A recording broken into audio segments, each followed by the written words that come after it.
नमस्कार, आप देख रहे हैं एनबी न्यूज़ 24/7 नीलम बोध के साथ। साथियों, अपनी 20 बीघे जमीन को बेचकर सच्ची रामायण का इतिहास रचने वाले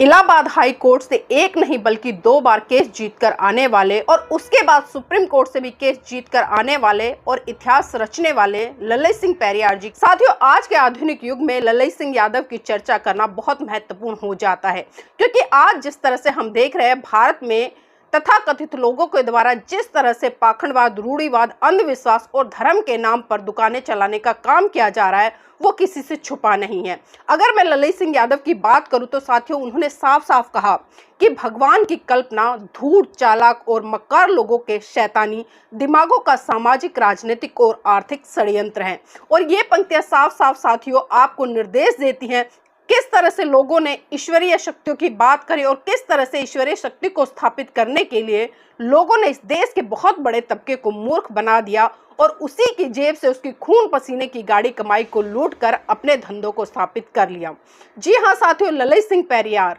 कोई ऐसा वैसा नाम नहीं, एक क्रांति है, एक ज्वाला है, एक सिद्धांत है।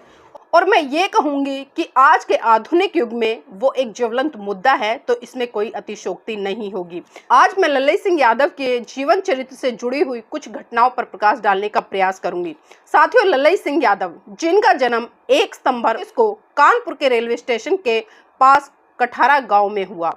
उनका जन्म एक संपन्न परिवार में हुआ और संपन्न परिवार में रहते हुए उनकी एजुकेशन भी बहुत अच्छे तरीके से हुई और उसी का परिणाम रहा कि वो एक तार्किक और एक वैज्ञानिक सोच वाले व्यक्ति बने। और बताया जाता है कि उनकी स्कूली शिक्षा खत्म होने के बाद उन्होंने अध्ययन जारी रखा और जब उसके बाद उनकी अर्धसैनिक बल में सिपाही के तौर पर नियुक्ति हुई तो उन्होंने देखा वहां पर जिस तरह से जातीय आधार पर या गरीबी के आधार पर जो भेदभाव, अत्याचार होता था वो उनसे सहन नहीं हुआ। और इसी बात को लेकर लल्लई सिंह यादव ने पहली बार सेना में रहते हुए एक बहुत बड़ा आंदोलन किया और बताया जाता है कि वो 45 दिन लगातार भूख हड़ताल पर रहे और 9 महीने वो जेल भी काट कर आए। और जब वो जेल से लौट कर आए तो उत्तरी भारत में उन्होंने एक बहुत बड़ी क्रांति कर दी। जब उनके बारे में पढ़ते हैं तो पता चलता है कि वो बहुत ही उदारवादी दृष्टिकोण के व्यक्ति थे। उन्हें कभी भी छुआछात पसंद नहीं थी, ऊंच नीच पसंद नहीं थी, गरीबी अमीरी पसंद नहीं थी, बल्कि वो समानता की बात करते थे और वो लगातार समता मूलक समाज की स्थापना के लिए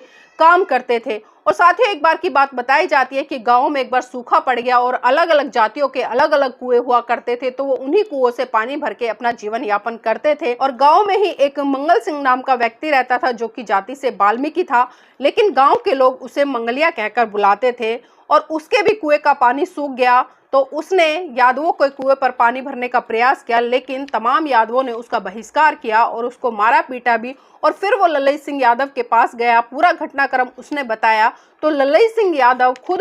यादवों के कुएं से पानी भरकर लाते थे और उस पानी को अपने घर पर रखते और फिर जो मंगलिया था वो वहां से पानी लेकर जाता था। और उसके बाद साथियों, लल्लई सिंह यादव ने अपने पैसों से और कुछ सरकारी पैसों से मंगलिया के लिए पर्सनल कुआं खुदवाया और जब वो कुआं खुद कर तैयार हो गया तो मंगलिया वहां से पानी लेने लगा। साथ ही 3-4 साल के बाद प्रकरण कुछ ऐसा घटा कि गांव के तमाम कुओं का पानी सूख गया, लेकिन मंगलिया जहां रहता था, जिस जगह उसका कुआं था, वहां नमी थी और इस वजह से उसके कुएं में पानी लगातार बना रहा, उसका पानी नहीं सूखा और गांव में हाहाकार मच गया पानी को लेकर। और जब यादव समाज के लोग मंगलिया के कुएं पर पानी भरने आए तो लल्लई सिंह यादव ने मंगलिया को साफ साफ समझा दिया कि जब भी कोई यादव तुम्हारे कुएं पर पानी भरने आए तो साफ साफ मना कर देना कि जिस तरह से तुम्हारा कुआं अपवित्र हो जाता था मेरे पानी भरने से, तुम मुझे पानी नहीं भरने देते थे, इसी तरह से आज मेरा भी कुआं अपवित्र हो जाएगा, कृपया मेरे कुएं से पानी ना भरे। और जब कुछ यादव समाज के लोग मंगलिया के कुएं पर पानी भरने पहुंचे और मंगलिया ने उन लोगों को वही बातें दोहराई जो कि लल्लई सिंह यादव ने उसे बोलने के लिए कहा था। यादव समाज के लोग समझ गए कि मंगलिया की अपनी सोच नहीं है, वो इस तरह की बातें नहीं कर सकता, उसमें इतना साहस नहीं है। और वो साफ साफ समझ गए कि ये सारी बातें लल्लई सिंह यादव ने कही है। और उसके बाद यादव समाज के लोग लल्लई सिंह यादव के पास पहुंचे और उन्होंने कहा, यादव जी क्या बात है, क्या आज हमारा पानी पीना भी बंद कराएंगे? आपने मंगलिया को किस तरह से भड़का दिया और वो किस तरह की बातें कर रहे हैं कि आप मेरे कुएं से पानी भरेंगे तो मेरा कुआं अपवित्र हो जाएगा।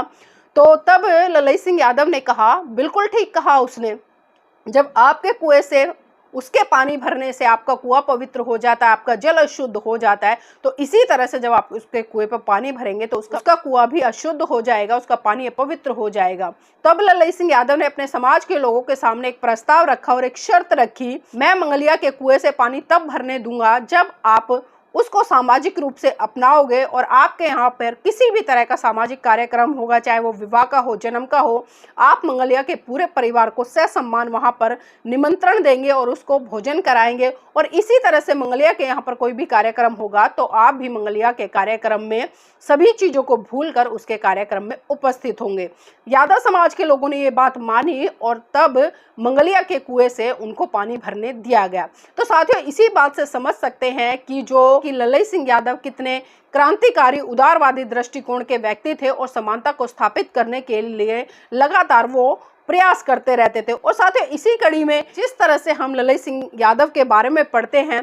क्योंकि वो देख रहे थे समाज में तमाम तरह की कुरीतियां पनपी हुई थी, तमाम तरह के आडंबर पाखंडवाद फैले हुए थे और उनको दूर करने के लिए वो लगातार प्रयास कर रहे थे। और बताया जाता है कि 1951 में लल्लई सिंह यादव जी बाबा साहब से मिले और बाबा साहब के बातों से बहुत ज़्यादा प्रभावित थे और वो चाहते थे कि जिस तरह से बाबा साहब इस देश में क्रांति कर रहे हैं, वो भी उनके नक्शे कदम पर चलकर इस देश में सामाजिक समानता को स्थापित करते हुए इस देश में काम करें। और साथियों, कहीं ना कहीं बाबा साहब उनके प्रेरणा स्रोत भी बने। और जब लल्लई सिंह यादव रिटायर्ड हुए तो साथियों, उन्हें टीबी थी और टीबी ने उन्हें बहुत बुरी तरह से जकड़ लिया। और जब वो हॉस्पिटल में एडमिट थे तो उन्होंने अचानक एक अखबार की हेडलाइन पढ़ी जिसमें लिखा था कि 14 अक्टूबर सन 1956 को परम पूज्य बाबा साहब बौद्ध धर्म की दीक्षा नागपुर में ग्रहण कर रहे हैं। साथ ही ये बात पढ़कर उन्हें बहुत पीड़ा हुई और पीड़ा होने का कारण ये था क्योंकि वो चाहते थे कि परम पूज्य बाबा साहब जिस दिन बौद्ध धर्म की दीक्षा ग्रहण करेंगे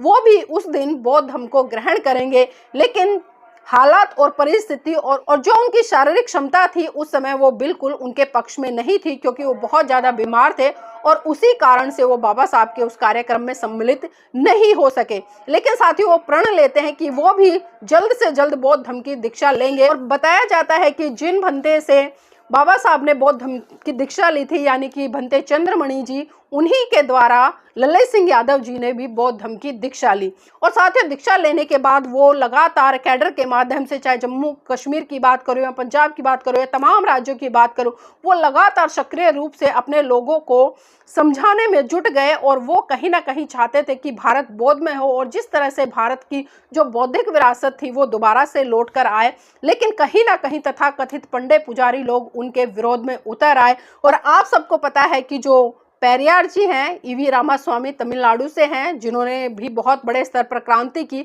और वो उनके गुरु रहे। और जब लल्लई सिंह यादव ने ईवी रामा द्वारा लिखित पुस्तक सच्ची रामायण पढ़ी जो कि तमिल में थी, तो तब उन्हें जिज्ञासा हुई कि क्यों ना इसका हिंदी रूपांतरण किया जाए। तब लल्लई सिंह यादव ने अपने गुरु पेरियार जी से आज्ञा ली कि गुरुजी, मैं चाहता हूं कि इस पुस्तक को मैं हिंदी में रूपांतरण करूं और उसके द्वारा इसका वितरण किया जाए ताकि लोगों में एक बड़े स्तर पर क्रांति का संचार हो और लोग समझ सके कि आज किस तरह से काल्पनिक चीजों को स्थापित करके इस देश की जनता को गुमराह करने का काम किया जा रहा है। तो पेरियार जी ने उन्हें अनुमति दे दी। और साथियों, जब लल्लई सिंह यादव जी ने सच्ची रामायण को हिंदी में अनुवाद किया और जब हिंदी में अनुवाद किया तो तमाम प्रकाशन के पास गए, तो तमाम प्रकाशन जब इस पुस्तक को पढ़ते तो वो साफ साफ हाथ खड़े कर देते और साफ साफ मना कर देते कि ये तो हमारे ही धर्म के विरोध में है, हम इसका प्रकाशन बिल्कुल नहीं करेंगे। दिल्ली में भी लगातार वो कई प्रकाशनों से मिले, लेकिन सभी प्रकाशनों ने उन्हें मना कर दिया। तब साथियों, उन्होंने निर्णय लिया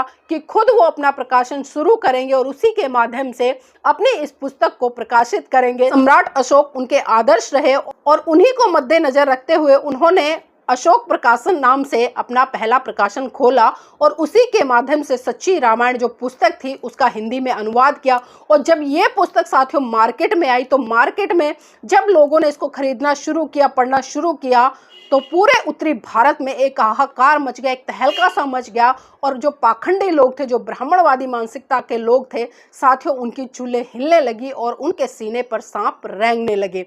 तब तिलमिलाए लोग हाई कोर्ट भाग गए और कोर्ट में इसके खिलाफ एक मुकदमा दर्ज किया और उन्होंने कहा कि भाई ये कहीं ना कहीं ये पुस्तक है, ये एक बहुत बड़े वर्ग की भावना को आहत करती है, उसकी भावनाओं से खिलवाड़ करती है, जो कि उचित नहीं है। लेकिन साथियों, आपको जानकर आश्चर्य होगा और खुशी भी होगी कि इलाहाबाद हाई कोर्ट ने लल्लई सिंह यादव के फेवर में डिसीजन दिया और वो केस जीते। लेकिन साथियों, बात यहीं खत्म नहीं हुई। फिर उसके बाद सरकार ने हमला बोला और उत्तर प्रदेश सरकार ने उनके खिलाफ फिर से इलाहाबाद हाई कोर्ट में केस दायर किया और उनकी तमाम पुस्तकों को जब्त कराने का प्रयास किया। लेकिन फिर से वो केस जीत कर आए, और केस जीतकर ही नहीं आए बल्कि बताया जाता है कि उनकी जो फीस लगी थी वो भी सरकार के द्वारा उनको रिटर्न की गई। लेकिन साथियों, बात यहाँ तक ठहरने वाली नहीं थी, क्योंकि जिस तरह से राजनीतिक सत्ता के गलियारों में लल्लई सिंह यादव की सच्ची रामायण की जो गूंज थी वो गूंज रही थी। तमाम ब्राह्मणवादी लोग, तमाम मनुवादी विचारधारा के लोग तिलमिलाए फिर रहे थे और वो चाहते कि जल्दी से जल्दी ये सारी भुक्त जब्त हो जाए ताकि उनकी पोल पट्टी ना खुले। और उसके बाद साथियों, उत्तर प्रदेश की सरकार ने ही सुप्रीम कोर्ट में लल्लई सिंह यादव के खिलाफ मुकदमा दर्ज किया। लेकिन वहां पर भी लल्लई सिंह यादव की जीत हुई और उनकी जो फीस थी और कुछ उन्हें धनराशि भी सरकार की तरफ से, जो उत्तर प्रदेश की सरकार है, हर्जाने के तौर पर दी गई कि लगातार आप कहीं ना कहीं उनको मानसिक रूप से परेशान कर रहे हैं। तो इस तरह से साथियों बताया जाता है कि लल्लई सिंह यादव ने एक नहीं, दो नहीं, बल्कि तीन बार इस केस को जीतकर भारत में इतिहास रच दिया और इस देश के लोगों को बता दिया, जो राम है, लक्ष्मण है, सीता है, जितने भी ये पात्र हैं सारे के सारे काल्पनिक है। किसी सीता का हरण नहीं हुआ, किसी को 14 वर्ष का वनवास नहीं हुआ। तो साथियों, ये थे लल्लई सिंह पेरियार जी, जिन्होंने इन मनुवादी लोगों की ईंट से ईंट बजाकर अपनी तमाम यथा संपत्ति को इन केसों को जीतने में लगा दिया और जितनी भी उन्हें पेंशन मिलती थी लगातार उस पेंशन का भी वो सामाजिक हित में प्रयोग करते थे। तो आप सबको सीख लेनी है लल्लई सिंह यादव जी से। और साथियों, जब उनके बारे में पढ़ते हैं तो पता चलता है कि 1968 से लेकर 1980 तक का जो ये दौर रहा था, बहुत ही क्रांतिकारी दौर रहा था। गोलियां भी चली लल्लई सिंह यादव पर, लेकिन वो कभी भी घबराए नहीं और वो लगातार इन मनुवादियों की ईंट से ईंट बजाकर इस देश के सामने सच्चा इतिहास खोलते रहे। साथियों, लल्लई सिंह यादव कोई ऑक्सफोर्ड यूनिवर्सिटी से कोई पीएचडी तो कर नहीं आए थे, किसी अन्य यूनिवर्सिटी से तो उन्होंने पीएचडी नहीं की थी। लेकिन उसके बावजूद भी वो जिस तरह से देश के हालातों को देख रहे थे, जिस तरह से समाज में बहुत तरह की कुरीतियां पनप रही थी, उसके खिलाफ जाकर साथियों उन्होंने गद्य और पद्य के रचनाएं भी की और तमाम रचनाओं को उन्होंने अंजाम दिया। और जिस तरह से उन्होंने तमाम रूढ़िवादी परंपराओं पर कुठाराघात करते हुए एक वैज्ञानिक सोच की तरफ लोगों को लेकर गए। और बताया जाता है कि उन्होंने 5 नाटक भी लिखे, जिसमें कि पहला नाटक उनका रहा था उंगली माल, दूसरा था संबुक का वध, तीसरा था संत माया बलिदान, और चौथा था एकलव्य, और 5वां था नाग यज्ञ नाटक। इस तरह से इन्होंने कुल मिलाकर 5 नाटक भी लिखे और इसी के साथ साथ में 3 गद्य भी उन्होंने लिखे, जो कि बहुत ज़्यादा प्रचलित हुए। और प्रचलित ही नहीं हुए साथियों, जब ये मार्केट में आए तो मनुवादी विचारधारा की फिर से जड़ें हिलने लगी और फिर से वो लल्लई सिंह यादव के विरोध में उतर आए। तो 3 गद्य जो उनके साथियों बताया जाता है, जो कि 1960 में उन्होंने लिखे। पहला था शोषितों पर धार्मिक डकैती।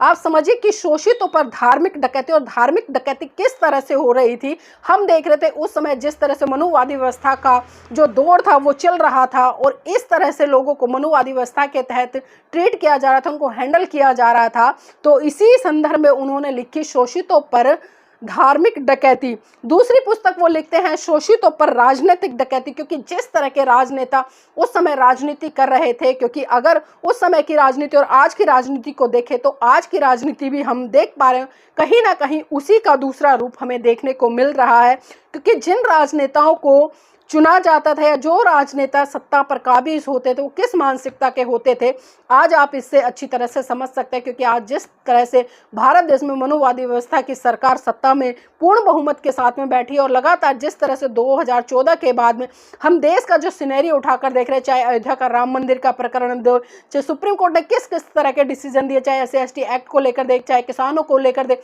चाहे मुस्लिमों के CA NRC को लेकर दे, या खिलाड़ी बेटियों के साथ में दे, या जिस तरह से बहुजन समाज के लोगों पर अत्याचार शोषण होता है, या अभी वर्तमान की बात करूं जिस तरह से आरक्षण का जो मुद्दा सुप्रीम कोर्ट की तरफ से आया, ये तमाम चीजें साथियों आपसे छुपी नहीं हैं। और इन तमाम बातों को मद्देनजर रखते हुए उस समय 1960 में लल्लई सिंह यादव ने शोषितों पर राजनीतिक डकैती नाम की पुस्तक लिखी। और उसके बाद में साथियों उन्होंने जो तीसरा उनका गद्य था जो लिखा था, उन्होंने सामाजिक विषमता कैसे समाप्त की जाए। उन्होंने इस पर भी बहुत विस्तार से लिखा और लोगों को समझाने का प्रयास किया कि आज जो सामाजिक विषमता है किस तरह से समाज के अंदर फैले हुई है और किस तरह से समाज में एक बहुत बड़ी खाई को बनाने का काम कर रही है, जबकि भारत में भाईचारे की स्थापना करते हुए लोगों को एक साथ मिलजुल कर रहना चाहिए। लेकिन हम देख रहे हैं कि वहाँ पर जो सामाजिक विषमताएं हैं वो बहुत ज़्यादा बढ़ रही हैं, जिसका कि आने वाले समय में इस देश के लोगों को खामियाजा भुगतना पड़ेगा। साथियों, ललित सिंह यादव की क्रांति यही नहीं रुकती है, आगे भी लगातार इस क्रांति को जारी उन्होंने रखा और बताया जाता है कि 1992 में ललित सिंह यादव जी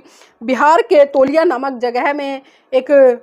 कार्यक्रम था, उसमें वहाँ के जो एसडीएम थे उन्होंने उनको बुलाया था और जब वहाँ पर वो पहुँचे तो साथियों बताया जाता है कि जब वो मंच से भाषण दे रहे थे, जब वो ब्राह्मणवादी व्यवस्था पे कुठाराघात कर रहे थे, ब्राह्मणवादी व्यवस्था के चीथड़े उड़ा रहे थे और जिस तरह से राम सीता को लेकर वो सत्य की एक के बाद एक परत खोल रहे थे कि आज तथाकथित लोगों ने काल्पनिक ग्रंथ गढ़ दिए हैं, काल्पनिक कहानियां गढ़ दी हैं और उसके कारण आज वो इस देश की जनता को मूर्ख बनाने में कामयाब हुए। तो इसी का पूरा चिट्ठा खोलते हुए साथियों बताया जाता है कि उस कार्यक्रम में ललिया भी चली, लेकिन ललित सिंह यादव को किसी भी तरह की हानि नहीं हुई। और फिर जब वो होटल में पहुंचे तो जो वहाँ के एसडीएम थे उन्होंने उनसे आग्रह किया कि मैं आपके साथ ही रहना चाहता हूँ, आपके साथ ही रुकना चाहता हूँ। तो साथियों बताया जाता है कि उस समय ललित सिंह यादव बहुत जोर जोर से फूट फूट कर रोने लगे और पूरी रात उन्हें नींद नहीं आई। जब एसडीएम ने उनसे सवाल किया कि ललित सिंह यादव जी आप क्यों रो रहे हैं, तो उन्होंने बताया मैं अपने समाज की स्थिति को देख रहा हूँ, अपने समाज के हालातों को देख रहा हूँ, मैं देख रहा हूँ कि समाज कहाँ खड़ा है और कहाँ समाज को खड़ा होना चाहिए था। अगर ये क्रांति आगे जारी नहीं रही तो आने वाले समय में बहुत ही खतरनाक स्थिति इस देश में पैदा हो जाएगी। और बताते हैं कि साथियों अगर उत्तरी भारत में जो क्रांति हुई, राम स्वरूप वर्मा की बात करूँ, अच्युतानंद की बात करूँ या जगदेव प्रसाद की बात करूँ या तमाम ऐसे नेताओं की बात करूँ या समाज सुधारकों की बात करूँ जिन्होंने की उत्तर भारत में बहुत बड़े स्तर पर क्रांति की। साथियों बताया जाता है कि जिस तरह से तमाम यादव समाज के बुद्धिजीवी लोग या ओबीसी समाज से आने वाले जो जागरूक लोग हैं, जिस तरह से वो बताते हैं कि आज अगर वो ललित सिंह यादव को जान रहे हैं तो उसमें सबसे बड़ा श्रेय वो साहब मान्यवर काशीराम जी को देते हैं, क्योंकि साहब मान्यवर काशीराम जी ने जब ललित सिंह यादव को पढ़ा, समझा, उनके विचारों को जाना तो साथियों वाम सेव का जो पोस्टर निकलता था उन पर उन्होंने ललित सिंह यादव की तस्वीर को महत्व दिया और वहाँ पर तमाम पोस्टरों में तमाम जो कार्यक्रम होते थे वहाँ पर ललित सिंह यादव की तस्वीरें लगाई जाती थी, जिससे कि यादव समाज में एक बहुत बड़ी क्रांति आई और उसी का नतीजा रहा कि आपको मिले मुलायम काशीराम, हवा में उड़ गए जय श्री राम, इस तरह के नारे भी साथियों आपने समय समय पर सुने। तो बुद्धिजीवी लोग बताते हैं कि ललित सिंह यादव को दोबारा से जिंदा करने में बहुत बड़ा हाथ साहब मान्यवर काशीराम जी का रहा है, क्योंकि उन्होंने ललित सिंह यादव जी की तमाम छोटी छोटी पुस्तकें निकाली, उनके जीवन परिचय को दर्शाते हुए, उन्होंने क्रांतिकारी विचारों को दर्शाते हुए लोगों को ये बताने का काम किया, वो पुस्तकें वितरित करने का काम किया और वाम सेव का जो पोस्टर था उस पर ललित सिंह यादव को जगह दी। तो साथियों ललित सिंह यादव का ये चरित्र छोटा मोटा चरित्र नहीं था बल्कि इतना महान था, लेकिन विडंबना है कि आज उन्हीं के समाज से आने वाले ना समझ लोग उनका दुष्प्रचार करते नजर आते। साथियों उनके जीवन से जुड़ी हुई इस महत्वपूर्ण घटना पर मैं प्रकाश जरूर डालना चाहूंगी। दिल्ली में आंदोलन हो रहा था महाबोधि विहार को लेकर और वो भी उस आंदोलन में उपस्थित हुए और एक सामाजिक कार्यकर्ता ने उन्हें पीछे से आवाज लगाई और उन्होंने कहा और यादव जी कैसे हैं, रुकिए मैं भी आ रहा हूँ। तो तब ललित सिंह यादव जी को बहुत गुस्सा आया, बहुत झुंझला गए और उन्होंने उनका जवाब देते हुए ये कहा कि ये बताइए क्या आज भी आप हमें हिजड़ा समझते हैं? और मैं हिजड़ा नहीं हूँ, आज जो यादव समाज है वो हिजड़ा है, मैं बौद्ध हूँ, मेरी जाति खत्म हो गई है, ना तो आप मुझे यादव कहें, ना मुझे चौधरी कहें और ना ही मुझे किसी और नाम से पुकारे। अगर आपको मुझे पुकारना है तो आप मुझे ललित सिंह बौद्ध कहें, इसके अलावा मेरा कोई भी नाम नहीं है। तो साथियों इस तरह के क्रांतिकारी विचारों के थे ललित सिंह यादव। लेकिन आज हम देखते हैं कि यादव समाज में आने वाले ओम यादव जैसे लोग उनका दुष्प्रचार करते नजर आते हैं और कहीं ना कहीं समाज में जो हीन भावना है, एक घृणा भरा भाव है ललित सिंह यादव के तहत वो पनपाते नजर आते हैं। लेकिन मैं धन्यवाद देना चाहूँगी यादव समाज के उन तमाम लोगों का, चाहे मैं उसमें राजकुमार यादव जी की बात करूँ, अचल जी की बात करूँ, गगन यादव जी की बात करूँ, अनिल कुमार यादव जी की बात करूं या अशोक यादव जी की बात करूं, तमाम ये चेहरे ऐसे हैं यादव समाज के, या मैं लक्ष्मण यादव जी की बात करूं जिन्होंने ललित सिंह यादव को समझा और समझकर उनके विचारों को मनोसात किया और उनको आगे बढ़ाने का काम किया। तो साथियों हमें समझना पड़ेगा इस देश में समय समय पर तमाम ऐसे क्रांतिकारी, समाज सुधारक और समाज में समानता को स्थापित कर करने के लिए तमाम नेता आए, जिन्होंने कि अपना पूरा जीवन, तन मन धन, यहाँ तक कि सब कुछ इस देश के लोगों पर और खासकर अपने समाज के लोगों पर समर्पित कर दिया। लेकिन विडंबना है कि जिस ललित सिंह यादव ने अपने समाज को रूढ़िवादी परंपरा, पाखंडवाद, अंधविश्वास से बाहर निकालने के लिए काम किया, आज हम देखते हैं चाहे कांवड़ यात्रा का दौर चले या जिस तरह से पूर्व मुख्यमंत्री अखिलेश यादव जी की जो कुर्सी धुलवाई गई, लेकिन उसके बावजूद भी जब उनके पिताजी मुलायम सिंह यादव का देहांत हुआ तो हमने देखा कि तमाम कर्मकांड उन्होंने वही किए जिनको कि ललित सिंह यादव करने से मना करते थे। और साथियों, आप सभी जानते हैं कि समय समय पर इस भारत देश में मनुस्मृति को लेकर चर्चा भी होती है, विवादों में भी ये बनी रहती है, और उसके पीछे आप सभी जानते हैं कि जो ये पुस्तक है कितनी असमानतावादी है। और 25 दिसंबर सन 1927 को परम पूज्य बाबा साहब ने नागपुर में इस मनुस्मृति नामक ग्रंथ को जलाया था। लेकिन साथियों, मैं आपको बता दूं कि सबसे पहले मनुस्मृति के खिलाफ जो आंदोलन छेड़ा था वो राष्ट्रपिता ज्योतिबा फूले जी ने छेड़ा था। और उसके बाद बताया जाता है कि 1922 में जो ललित सिंह यादव है उन्होंने भी घोषणा की थी कि मैं जल्द से जल्द इस मनुस्मृति को जलाने का एक बहुत बड़ा कार्यक्रम आयोजित करूंगा, लेकिन वो कार्यक्रम आयोजित नहीं कर पाए। लेकिन हमने देखा कि 25 दिसंबर सन 1927 को परम पूज्य बाबा साहब ने इस मनुस्मृति को आग के हवाले कर दिया था। तो साथियों, इन्हीं सब तमाम चीज़ों से, तमाम बातों से, तमाम चर्चा से आप समझ सकते हैं कि ललित सिंह यादव कोई छोटी मोटी हस्ती नहीं थे, और अपनी 20 बीघे ज़मीन को बेचकर सच्ची रामायण का इतिहास जो उन्होंने इस देश के लोगों के लिए लिखा, आज वो इस देश के लोगों को पढ़ना चाहिए। और आज जिस तरह से कर्मकांड, पूजा पाठ, अंधविश्वास, रूढ़िवाद इस देश में पनप रहा है, उससे बाहर निकलकर एक वैज्ञानिक सोच की तरफ बढ़कर अपने बच्चों को एक वैज्ञानिक सोच देने का काम करना चाहिए। तो साथियों, मैं चाहूँगी आप इस वीडियो को लाइक करें, शेयर करें और कमेंट के माध्यम से बताएं कि तमाम ये चर्चा जो मैंने करी आज ललित सिंह यादव जी को लेकर वो आपको कैसी लगी। और जिस भी साथी ने हमारे इस चैनल को सब्सक्राइब नहीं किया है तो प्लीज़ चैनल को सब्सक्राइब जरूर कर ले। जय भीम, नमो बुद्ध।